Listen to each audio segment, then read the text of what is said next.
ન માત્ર રાજ્યમાં પરંતુ સમગ્ર દેશમાં કોરોનાનું સંક્રમણ બેકાબુ ગતિએ વધી રહ્યું છે, જેને જોતા વાયબ્રન્ટ ગુજરાત ગ્લોબલ સમિટ રદ કરવામાં આવી. વાયબ્રન્ટ ગુજરાત તેમજ અમદાવાદમાં યોજાનાર ફ્લાવર શો અને પતંગોત્સવ પણ રદ કરવામાં આવ્યો. વાયબ્રન્ટ ગુજરાત રદ કર્યા બાદ ઓફલાઈન પ્રશિક્ષણ મુદ્દે પણ લેવાઈ શકે છે નિર્ણય. ધોરણ 1 થી 8 નું ઓફલાઈન શિક્ષણ બંધ કરવા નગર પ્રાથમિક શિક્ષણ સમિતિ માંગ કરી ચૂકી છે.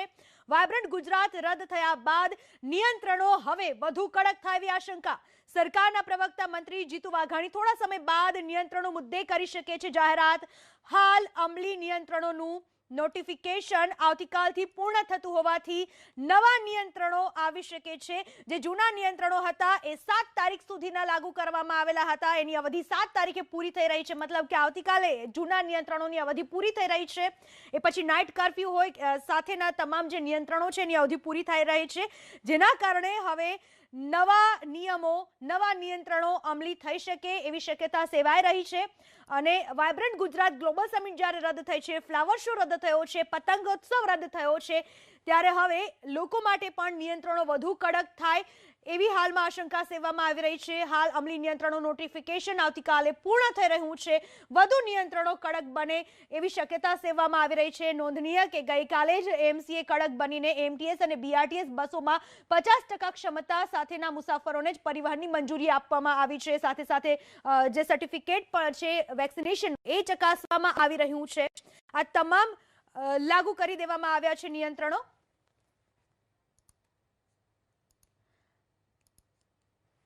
હાલમાં આપણી સાથે જોડાઈ ચૂક્યા છે વધુ વાત કરવા ડોક્ટર સમીર ગામી આપણી સાથે જોડાઈ ચૂક્યા છે. સમીરજી, હાલમાં જે કોરોનાનું સંક્રમણ જે ગતિએ વધી રહ્યું છે એને જોતા શું લાગી રહ્યું છે? કોરોનાનું જે સંક્રમણ વધી રહ્યું છે એમાં અત્યાર સુધીમાં છેલ્લા 10 થી 15 દિવસમાં માઇલ્ડ કેસીસ વધી રહ્યા છે, પણ આવનારા સમયમાં કદાચ વધારે કેસીસ થાય, એમાંથી કોઈ સિરિયસ થાય, ઓક્સિજનની જરૂર પડે તો હોસ્પિટલ એડમિશન પણ વધવાની શક્યતાઓ ખરી. માઇલ્ડ કેસીસમાં ઘણો જ ઉછાળો થયો છે. શરદી, ખાંસી, ગળામાં બળતરાના દર્દીઓ પ્રાઇમરી ફિઝિશિયન લેવલે ઘણા જ બધા વધારે જોવા મળી રહ્યા છે. આ એક ત્રીજી વેવની શરૂઆત થઈ ચૂકી છે અને વેવનું પીક કદાચ જાન્યુઆરી 3rd વીક કે 4th વીક સુધીમાં આવશે. સમીરજી, જે પહેલા આલ્ફાનો આપણે સામનો કર્યો, ડેલ્ટાનો સામનો કર્યો અને હવે ઓમિક્રોન વેરિયન્ટ છે, હવે કયા અલગ અલગ લક્ષણો જોવા મળી રહ્યા છે? કારણ કે કોરોના હંમેશા બહુરૂપિયો સાબિત થયો છે, અલગ અલગ તેના રૂપ જોવા મળ્યા. હવેના લક્ષણો મુખ્ય કયા? જો સૌથી વધુ ચેન્જ લક્ષણોમાં જોવા મળતો હોય તો એ સૌથી વધુ શરીરમાં થાક લાગે છે, કમરથી નીચે બંને પગમાં સૌથી વધુ દુખાવો થતું હોય એવું લાગે છે, સામાન્ય શરદી, ખાંસી અને ગળામાં બળતરા થવી, આ મેઇન લક્ષણો છે. તાવ આવે છે, તાવ 100-101 ની વચ્ચે રહે છે, 101 ની ઉપર જતો નથી. જે લાસ્ટ ટાઈમમાં સ્વાદ અને સુગંધ જતી રહેતી હતી એ લક્ષણો આ વખતે જોવા નથી મળતા. તો મહદઅંશે એક સામાન્ય શરદી, ખાંસી, જે ફ્લૂ આપણે જે ડિસેમ્બર, જાન્યુઆરીમાં જોઈ રહ્યા હોય છે એવા જ લક્ષણો વધારે પડતા જોવા મળે છે, જેને કારણે એનું ડાયગ્નોસિસ પણ કદાચ લેટ થાય. કારણ કે સામાન્ય પ્રજા, સામાન્ય વ્યક્તિ શરદી, ખાંસી, ફ્લૂ છે એમ કરીને 2 થી 3 દિવસ ચાલે અને પછી ટેસ્ટ કરાવે ત્યારે પોઝિટિવ આવે છે. અને એક સારું પરિબળ એક કહી શકું કે મોટા ભાગના વ્યક્તિઓ જે સામાન્ય ફ્લૂમાં 3 થી 4 દિવસમાં સારા થઈ જાય, એ જ રીતે આમાં પણ 3 થી 4 દિવસમાં એ એસિમ્પ્ટોમેટિક એટલે કે સારા થઈ જાય છે. એને કારણે જ કદાચ સેન્ટ્રલ ગવર્મેન્ટે આપણી ક્વોરન્ટાઇનની ગાઈડલાઈન 14 માંથી 7 દિવસ કરી છે. બીજી વસ્તુ અહીંયા સમીરભાઈ એક સવાલ ઉપસ્થિત થાય, આપે જણાવ્યું પ્રમાણે 3 થી 4 દિવસમાં કદાચ જો રિપોર્ટ ના કઢાવે ને એમનેમ સાજા થઈ જાય તો આવા વ્યક્તિઓથી પરિવારના અન્ય સભ્યોને અથવા તો સંપર્કમાં આવનારાઓને ચેપ લાગવાની શક્યતા કેટલી? એ ઘણી જ વધારે, કારણ કે આપણે ટેસ્ટિંગ ના થયું હોય એટલે ક્વોરન્ટાઇન ના હોય, અને ક્વોરન્ટાઇન ના હોય એટલે જે એક માનસિક બીક હોવી જોઈએ કે આપણને કોરોના થઈ શકે છે એ બીક પણ ના હોય, એટલે એનો ફેલાવ પણ વધારે થવાનું એક કારણ એ જ છે કે 3 થી 4 દિવસમાં લોકો સારા થાય છે. 3 થી 4 દિવસ પછી ટેસ્ટમાં પોઝિટિવ આવે ત્યાં સુધીમાં સારા થઈ ગયા હોય છે, અને ઘણી વખત ટેસ્ટ થાય પણ નહીં 3 થી 4 દિવસમાં સારા થઈ ગયા હોય, એટલે જ એક માણસમાંથી બીજામાંથી 4 માંથી 8 ની શક્યતાઓ ઘણી વધારે છે. લોકોએ અત્યારે શું સાવચેતી રાખવી જોઈએ, ખાસ કરીને ખોરાકથી માંડીને? આપણે બિનજરૂરી બહાર ના જઈએ, ટોળાવાળી જગ્યા પર ના જઈએ, થિયેટર, મોલનો ઉપયોગ નહીં કરીએ. કદાચ આપણે જણાવ્યું એમ સ્કૂલ, શાળા કદાચ 1 થી 8 ધોરણ ઓનલાઈન થઈ જાય તો બાળકોને આપણે ઘરે જ રાખીએ. ઓનલાઈન ઓપ્શન હોય તો પણ આપણે એના માટે ઘરે જ રાખીએ. અને સૌથી અગત્યનું કે આપણે જે કન્ટ્રીમાં આપણાથી પહેલા ઓમિક્રોન આવ્યો છે, યુકેમાં, સાઉથ આફ્રિકામાં, અમેરિકામાં, ત્યાંના ડેટા જોઈએ તો હોસ્પિટલમાં એવા જ દર્દીઓ દાખલ થાય છે 80% કે જે લોકોનો વેક્સિનના ડોઝ પૂરા થયા નથી, કે જે લોકો અનવેક્સિનેટેડ છે. તો આપણે SMS એટલે કે સોશિયલ ડિસ્ટન્સિંગ માસ્કનું પાલન કરીએ અને વેક્સિન જલ્દીમાં જલ્દી પૂરી કરીએ. સમીરભાઈ, એક સર્વે એવો પણ સામે આવ્યો હતો કે ઓમિક્રોન જોખમી નથી, પરંતુ એવું બની શકે કે ઓમિક્રોનમાં જો વધારે કેસીસ સામે આવે તો એમાંથી કોઈ નવો વેરિયન્ટ ઊભો થઈ શકે. આવી શક્યતા કેટલી દેખાઈ રહી છે? વાયરસ પોતાની જાતને ચેન્જ કરતો રહ્યો છે, આલ્ફા, ડેલ્ટા, ડેલ્ટા પ્લસ અને હવે ઓમિક્રોન. આ શક્યતાઓ ખરી, પણ એકદમ ટૂંકા ગાળામાં આવે એવી શક્યતાઓ યુઝ્યુઅલી ઓછી હોય છે. વાયરસ જ્યારે 6 મહિના, 8 મહિના, વર્ષ દિવસ જેટલો જ્યારે મલ્ટિપ્લિકેટ થાય છે ત્યારે તેમાંથી કોઈ નવો વેરિયન્ટ આવે છે. જો આ નવો વેરિયન્ટ વધારે ક્ષમતાવાળો, વધારે ઘાતક શક્તિવાળો આવે તો આપણે ટેન્શન આવે, પણ એ કદાચ જો આવે તો પણ નેક્સ્ટ યર એટલે કે એપ્રિલ માર્ચના કે મે જૂન પછી. જી સમીરભાઈ, આભાર આપનો અમારી સાથે વાત કરવા બદલ. તો ડોક્ટર પણ આપણી સાથે જોડાયેલા હતા. એમનું કહેવું છે કે લોકોએ ખરેખર અત્યારે ચેતીને રહેવા જેવું છે. જે રીતે કોરોનાનું સંક્રમણ વધતું જતું જોવા મળી રહ્યું છે, અગત્યનો નિર્ણય આવી શકે. મહાનગરોમાં કર્ફ્યુની સમય મર્યાદા ઘટાડાય એવી શક્યતા, સાથે સાથે ઓફલાઈન શિક્ષણ બંધ થઈ શકે. અમદાવાદની જેમ અન્ય શહેરોની સિટી બસમાં પણ યાત્રિકોની સંખ્યા ઉપર જે મર્યાદા લાગુ કરી શકાય છે, જે અમદાવાદે નિર્ણય લીધો છે, અમદાવાદ મ્યુનિસિપલ કોર્પોરેશને, એ નિર્ણય આગામી દિવસોમાં અન્ય શહેરોમાં પણ લેવાઈ શકે. સાથે સાથે પ્રાથમિક શાળાઓમાં ઓફલાઈન શિક્ષણ બંધ થઈ શકે છે. કોરોના સંક્રમણ સતત વધી રહ્યું છે. ખાનગી શાળાઓ વડોદરાની અંદર અનેક શાળાઓ બંધ કરી છે. ઓનલાઈન શિક્ષણ ચાલુ છે. નગર પ્રાથમિક શિક્ષણ સંચાલિત જે શાળાઓ છે હજુ પણ ચાલુ છે. સરકારના આદેશ મુજબ તે લોકો કામ કરશે, પરંતુ સંક્રમણ જે સતત વધી રહ્યું છે તેની અંદર શિક્ષકો શું માની રહ્યા છે, કયા પ્રકારના અહીંયા તેમણે વ્યવસ્થાઓ કરેલી છે, પ્રિકોશન શું લઈ રહ્યા છે, તે મામલે શિક્ષકો સાથે વાત કરીશું. પંડિત દીનદયાળ ઉપાધ્યાય શાળા પર આપણે અહીંયા ઉપસ્થિત છીએ. સાહેબ, શું કહેશો? સંક્રમણ ચાલી રહ્યું છે, બાળકોને કઈ રીતે સાવચેતી રાખો છો? સાથે ખાનગી શાળાઓ તો અનેક બંધ થઈ, કેમ કે સરકારના આદેશ મુજબ ચાલવાનું હોય છે. કયા પ્રકારની તૈયારીઓ? અમારી શાળામાં બાળકો જે આવે છે એમાં પહેલાં તો અમે બધા વાલીઓની સંમતિ લીધી છે અને એસઓપીની જે ગાઈડલાઈન છે એ પ્રમાણે 50% પ્રમાણે બાળકોને અમે બોલાવીએ છીએ. સાથે જે વાલીઓએ અસંમતિ દર્શાવી છે એના માટે અમે ઓનલાઈન શિક્ષણની પણ વ્યવસ્થા હાલમાં ચાલે છે. પ્રિકોશન્સમાં ખાસ કરીને અમે સેનેટાઈઝરની વ્યવસ્થા દરેક ક્લાસ પ્રમાણે છે. સાથે બાળકો માસ્ક વગર અમે કોઈકને એન્ટ્રી નથી આપતા. વાલીઓને પણ અમારા ગેટ સુધી જ એન્ટ્રી હોય છે, ત્યાર પછી અંદર અમે નથી આવવા દેતા. અને કોઈ બાળકને કોઈ નાનકડી આમ એના ચિહ્નો દેખાય છે, શરદી છે, ખાંસી, તો એમને અમે શાળામાં એમને નથી આવવા દેતા અને એમને માટે રજા ઘરેથી એમનું ઓનલાઈન વર્ક કરવાનું હોય છે. અને અમારા કર્મચારી મિત્રો પણ દરેકને, માનો કે રિસેસ હોય, સંખ્યા વધારે છે અમારી શાળાની, તો રિસેસમાં દરેકને અમારું કેમ્પસ પ્રમાણે દરેકના ઝોન પાડેલા છે કે પહેલાં બીજા ધોરણવાળા બાળકો કઈ આગળ જઈને એ લોકો નાસ્તો હોય એમનો ઘરેથી લાવે છે, એની વ્યવસ્થા, એવું આયોજન કરેલું છે. વ્યવસ્થાઓ દેખાઈ રહી છે. બાળકોએ માસ્ક પણ પહેરે છે, પરંતુ કેમ કે રમવા જાય, બહાર હોય, અંદર આવે ત્યારે આપણા કંટ્રોલ બહારની વાત છે.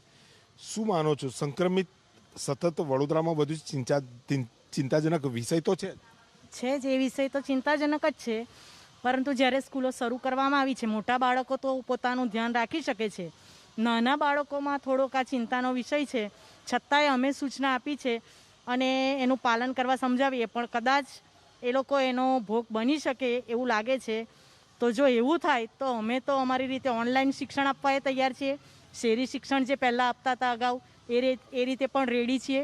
અને અત્યારે જ્યારે ઓફલાઈન ક્લાસ ચાલુ થયા છે તો અમે ઓફલાઈન ક્લાસ તો લઈએ જ છીએ, પણ જો ફરી કદાચ એવું શરૂ થાય તો અમારી બધી જ તૈયારી છે કે અમે ઓનલાઈન શિક્ષણ પણ આપીશું. શહેરી શિક્ષણ હશે તો એ રીતે પણ બાળકોને શિક્ષણ કાર્ય કરાવીશું. શિક્ષકોની તૈયારી છે, શું કહેશો? ખાનગી શાળાઓએ તો નિર્ણય લઈને જે ઓફલાઈન શિક્ષણ બંધ કર્યું છે, આપણા ત્યાં અમારા ત્યાં તો શિક્ષણ અમે જે આપી રહ્યા છે ને, તો એમાં જે ગાઈડલાઈન પ્રમાણે અમે કાર્ય કરી રહ્યા છે ને, તો મને એવું લાગે છે કે અમારા ત્યાં બરાબર કાર્ય થઈ રહ્યું છે અને બાળકોનું સંભાળ પણ સારી રીતે લઈ રહ્યા છે. એમને જે જે કંઈ સુવિધા આપવાની છે એ પ્રમાણેનું કાર્ય પૂરેપૂરું થાય છે અને સંક્રમિત ના થાય એની વ્યવસ્થા પણ અમે કરેલી છે. બાળકોને અલગ અલગ જૂથમાં બેસાડીને અને એકબીજાની સાથે ડિસ્ટન્સ રાખીને એ લોકોને બેસાડીને કાર્ય થઈ રહ્યું છે. તો બને ત્યાં સુધી એ પ્રોબ્લેમ અમારા ત્યાં ઘણો ઓછો થઈ શકે એવું છે. કોઈક એવું બાળક હોય તો એને અમે પહેલેથી જ એની ઘરે મોકલી અને એને ઓનલાઈન શિક્ષણ આપવાની વ્યવસ્થા પણ કરી છે. તો એ રીતે અમે તો બધી રીતે અમારી શાળા અને શિક્ષકો બિલકુલ તૈયાર છે. સવાલ એ છે કે શાળાઓ, કેમ કે તમારી નગર પ્રાથમિક શિક્ષણ સંચાલિત શાળા છે, આવા સંજોગોમાં માની રહ્યા છો કે વિદ્યાર્થીઓનું ઓનલાઈન શિક્ષણ હોય તો વધુ યોગ્ય છે? ખાનગી શાળાઓએ નિર્ણયો તો લીધા છે. ઓનલાઈન શિક્ષણમાં અમને થોડીક તકલીફ પડે છે. સારું છે ઓનલાઈન, અમે પહેલાં પણ કરેલું છે, પણ એમાં અમારે થોડુંક પ્રોબ્લેમ એ થાય છે કે અમુક બાળકો પાસે મોબાઈલનો પ્રશ્ન થાય છે. એટલે અમે એ લોકોને શેરી શિક્ષણ આપીએ છીએ. એમના અમુક એરિયા અમે ડિવાઈડ કરેલા છે. ત્યાં જે બાળકો પાસે મોબાઈલ નથી એ લોકોને અમે રૂબરૂ જઈને પણ શિક્ષણ તો પૂરું પાડીએ જ છે. અને ઓનલાઈન જેની પાસે મોબાઈલની વ્યવસ્થા છે, જે સારું મોબાઈલમાં કરી શકે છે વાલીઓ, એ લોકોને અમે ઓનલાઈન ક્લાસ લઈએ છીએ.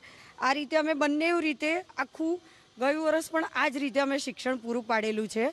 અને એ રીતે દરેક બાળક શિક્ષણથી વંચિત ના રહી જાય એનો પૂરેપૂરો પ્રયત્ન અમે પૂરા સ્ટાફે કરેલો છે. શિક્ષણથી વંચિત ના રહે તે તો ખૂબ સારી વાત છે, પરંતુ કોરોના વેવ 2 એટલે 2માં આપણે જોયું છે ઘણા લોકોની જાન પણ ગઈ છે. બાળકોનું તમે શાળામાં તો ધ્યાન રાખો છો, પરંતુ જો બહારથી સંક્રમિત થઈને આવ્યું તો પણ એક સવાલ તો ઉપસ્થિત થાય છે. હા, એ સવાલ તો ઉપસ્થિત છે જ. એના માટે અમે બાળકોને સવારે જેવા આવે ત્યારથી જ અમે એમને સમજ આપીએ છીએ કે આપણે આવીએ એટલે પહેલાં સેનેટાઈઝ કરવાનું, બેટા માસ્ક વગર નહીં આવવાનું, અને ઘરે જઈને પણ અને જમતા પહેલાં, જમ્યા પછી પણ તમારે હાથ ધોવાના છે. અમે પોતે પણ સર અમને સેનેટાઈઝર માટે આપે છે, પછી માસ્ક આપીએ છીએ. જો કોઈ બાળક ના લાવ્યું તો એને માસ્ક આપીએ, સેનેટાઈઝ કરીએ છીએ અને એમને પૂરતી સમજ આપે છે. ક્લાસની શરૂઆત અમે એનાથી જ કરીએ છીએ. પ્રાર્થના કરીને પહેલી આ જ રજૂઆત કરીએ છીએ કે ભાઈ તમારે ધ્યાન રાખવાનું છે. અને ઘરે પણ આપણે વાલીને પણ સમજાવવાના છે કે તમે ઘરે આવો એટલે હાથ ધોવો અને હંમેશા બધાને ડિસ્ટન્સથી રહેવાનું જણાવેલ છે. સારું, જે ખાનગી શાળાઓ તો બંધ થઈ છે, ઓનલાઈન શિક્ષણ શરૂ કર્યું, માનો છો કે હવે જરૂરી બન્યું છે? સતત આંકડા વધી રહ્યા છે.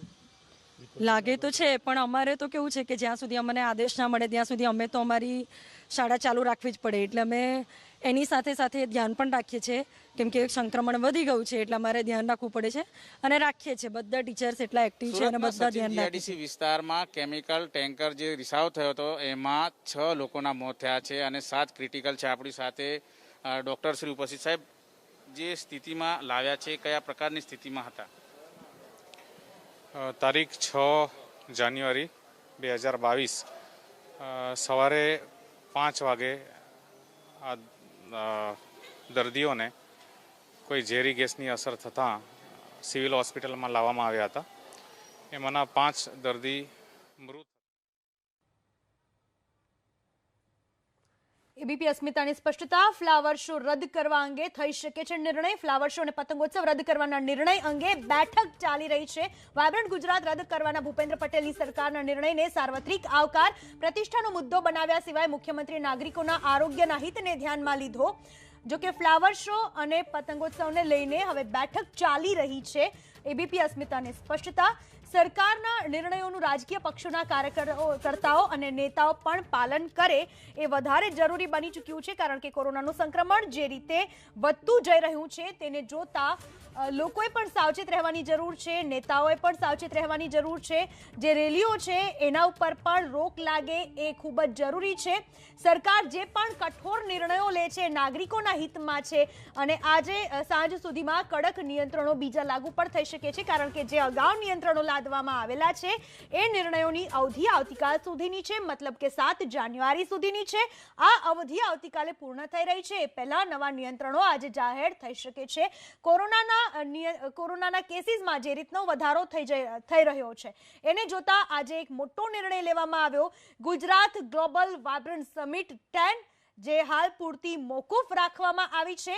જો કે હવે ફ્લાવર શો અને પતંગોત્સવને લઈને પણ નિર્ણય થઈ શકે. અંતર્ગત સાયન્સ સિટી ખાતે એક એકેડેમિક કોન્ફરન્સ 2 દિવસની યોજાઈ હતી. વાઇબ્રન્ટ સમિટ કેન્સલ થઈ છે. અહીંયા જે લોકો આવ્યા છે તેમની સાથે વાત કરી અને જાણવાનો પ્રયાસ કરીશું કે એ શું માની રહ્યા છે. વાઇબ્રન્ટ સમિટ મોકૂફ રાખવામાં આવી છે. કઈ રીતે જુઓ છો સરકારના આ નિર્ણયને? बिल्कुल ये एक शॉकिंग डिसीजन कहा जा सकता है कि जो सरकार की तरफ से एकदम से लिया गया, क्योंकि मतलब 3-4 महीने की प्लानिंग उसके पीछे लगी हुई थी और फिर भी एकदम से डिसीजन आना, वो उत्साही विद्यार्थी हो चाहे डेलीगेट्स हो, उन दोनों के लिए झटके की बात रही होगी. लेकिन इसके पीछे राज्य सरकार की एक अच्छी नियति दिखाई पड़ती है. इसमें मुझे कुछ गलत नहीं लगता, क्योंकि पर्सनली जो भी निर्णय लिया गया है वो लोगों के हित में लिया गया है और हम लोगों ने दूसरी लहर में इसका त्रास भुगता हुआ है, जिससे हमको एहसास है कि ये जो चीजें हैं वो हो सकता है उससे भी बड़ा स्वरूप ले सकती है. इसलिए जो भी निर्णय लिया गया सरकार का उसमें मेरा फुल सपोर्ट है और मैं पर्सनली इस चीज को अच्छा ही देखता हूँ, क्योंकि सबमिट्स दोबारा हो सकती हैं, लेकिन अगर जो जनहानि और जो नुकसान हो सकते हैं उसको दोबारा रिकवर नहीं किया जा सकता. આપ શું માનો છો કે આ જે નિર્ણય અત્યારે લીધો છે, કદાચ એ અગાઉથી વિચારી કારવી અને નિર્ણય લીધો હોત તો આટલું પણ સંક્રમણ અટકી શક્યું હોત? જે પ્રમાણે છેલ્લા 3-4 દિવસથી આપણે ડેટા જોઈ રહ્યા છીએ અને જે બમણા થવાની પ્રોસેસ છે, ઓમિક્રોનનો આપણે વિટનેસ કર્યું છે છેલ્લા દિવાળી પહેલાથી, પણ આ જે મલ્ટીપ્લાઇંગ જે ફેસિલિટી છે, જે મલ્ટીપ્લાય જે કેસીસ છે, એ છેલ્લા 3 દિવસમાં વધારે વધી ગયા છે. આને જોતા સરકારશ્રીને લેવાયેલ નિર્ણયમાં આપણો ફુલ્લો સપોર્ટ છે અને ખરેખર આ સરાહનીય પ્રયાસ. આપ શું માનો છો? આપ અહીંયા આવ્યા હતા એકેડેમિક સમિટની અંદર જે એજ્યુકેશન માટે હતું, વાઇબ્રન્ટ સમિટ કેન્સલ થયું છે, એને લઈ અને તમે શું વિચારો છો? એટલે અત્યારે મતલબ સારું હતું. અત્યારે વાઇબ્રન્ટ સમિતિનું ઘણા લોકો વિદ્યાર્થીઓ માટે સારી ઓપોર્ચ્યુનિટી હતી, એના માટે ઘણા લોકો વેઇટ કરી રહ્યા હતા, પણ અત્યારે આવી કન્ડિશનના લીધે જે મોકૂફ થઈ રહ્યું છે પાછળ, તો એના માટે ખૂબ જ થોડો દુઃખ થઈ રહ્યું છે. પણ અત્યારે કન્ડિશનને જોતા લગતા બરાબર નિર્ણય લેવામાં આવ્યો છે. જોકે તો એના માટે સહમત છે બધા અત્યારે. अच्छा, आप कहाँ से आए हो, किस लिए आए थे? अभी ये समिट है, वाइब्रेंट समिट, वो स्थगित कर दिया है, इसके बारे में क्या आप सोच रहे हो? मैं राजस्थान से आया था और वाइब्रेंट ग्लोबल समिट अटेंड करने के लिए आया था. उससे पहले जो एकेडमिक समिट थी, प्री समिट, वो मैंने अटेंड की 2 दिन और इसमें काफ़ी न्यू एजुकेशन पॉलिसी के बारे में सीखने को मिला. और अभी जो ग्लोबल समिट थी उसके लिए निजात जरूर रहूंगा, लेकिन जो गवर्नमेंट ने डिसीजन लिया है उसके सहयोग में भी रहूंगा कि जो जनहित के बारे में डिसीजन लिया गया है उसके पक्ष में रहूंगा. अच्छा, તમે શું વિચારો છો? ક્યાંથી આવ્યા હતા, અહીંયા શેના માટે આવ્યા હતા અને હવે વાઇબ્રન્ટ સમિટ સરકારે મોકૂફ કરી છે કોરોના સંક્રમણ વધતા? હું એલડી એન્જિનિયરિંગ કોલેજનો સ્ટુડન્ટ છું, અમદાવાદનો રહેવાસી છું. જે વાઇબ્રન્ટ સમિટ સરકારે જે કેન્સલ કરી છે તે આમ જોવા જઈએ તો સારી રીતે કરી છે, સારી રીતે જોઈ શકાય, અને આમ જોવા જઈએ તો ખરાબ રીતે પણ જોઈ શકાય. કેમ કે અત્યારે જે કોરોનાની ત્રીજી લહેર આવી રહી છે, જે રોજબરોજ જે કોરોનાના કેસ વધી રહ્યા છે, તે પ્રમાણે જે સમિટ કેન્સલ કરી છે તે નિર્ણય સારો કહી શકાય. અને બીજી વસ્તુ કે જે અત્યાર સુધીનો ખર્ચ થયો છે વાઇબ્રન્ટ સમિટ પાછળ, તે આમ જોવા જઈએ તો વ્યર્થ ગયો કહેવાય, એટલે એ ખરાબ પણ કહી શકાય. આપ શું માનો છો? કઈ રીતે જુઓ છો આ નિર્ણયને? નિર્ણયને હું એક સકારાત્મક નિર્ણય તરીકે જોઈશ, કેમ કે જે આ વાઇબ્રન્ટ સમિટમાં દેશ વિદેશથી લોકો આવતા હોય છે, તો સંભવિત છે કે જો ઓમિક્રોન વાયરસ ફેલવાની શક્યતા વધુ રહેલી છે, તો એક સકારાત્મક નિર્ણય લઈ શકાય, કેમ કે કેસીસ દિવસે ને દિવસે વધી રહ્યા છે, તો સરકારને એની સામે પગલું તો ઉઠાવવું જ પડે, એટલે એના માટે સરસ નિર્ણય છે. અચ્છા, આ એક સ્ટુડન્ટ છે, એનું કહેવું છે કે ખર્ચ વ્યર્થ થયો છે. નિર્ણય સારો છે, કોરોના સંક્રમણ અટકશે, પરંતુ પહેલાથી નિર્ણય લીધો હોત તો ખર્ચ પણ બચી શક્યો હોત. એ સીધી વાત છે, ખર્ચ બચી શક્યો હોત, પણ આપણને જે સ્થિતિ હતી એ કોઈ બી સ્થિતિ આપણે કહી શકીએ કે આ જ થવાનું છે. તો હવે જે થયું છે આપણે એક્સેપ્ટ કરવું પડે, ને જે લોકહિત માટે સારું એ ડિસિઝન લીધું છે ગવર્મેન્ટે, તો એ સારી વસ્તુ જ છે. તો આ ઇન્ટરનેશનલ કોન્ફરન્સ ઓફ એકેડેમિક ઇન્સ્ટિટ્યુશનમાં આવેલા લોકો જણાવી રહ્યા છે કે સરકારે જે નિર્ણય લીધો છે એ નિર્ણય આવકાર્ય છે, પરંતુ અગાઉથી વિચારી અને કોરોના સંક્રમણ વધી રહ્યું હતું તેનો એક અંદાજિત ગ્રાફ નક્કી કરી અને નિર્ણય લીધો હોત તો ગુજરાતની તિજોરીમાંથી વાઇબ્રન્ટ ગુજરાત 2022 માટે ખર્ચાયેલા કરોડો રૂપિયા પણ બચી શક્યા હોત. જો કે આ નિર્ણયને સૌ કોઈ આવકારી રહ્યું છે. લોકોના સ્વાસ્થ્ય માટે થઈ અને સરકારે નિર્ણય લીધો છે તેવું તમામ લોકો કહી રહ્યા છે. કેમેરામેન જયરામ રબારી સાથે હિરેન રાજગુરુ, એબીપી અસ્મિતા, અમદાવાદ.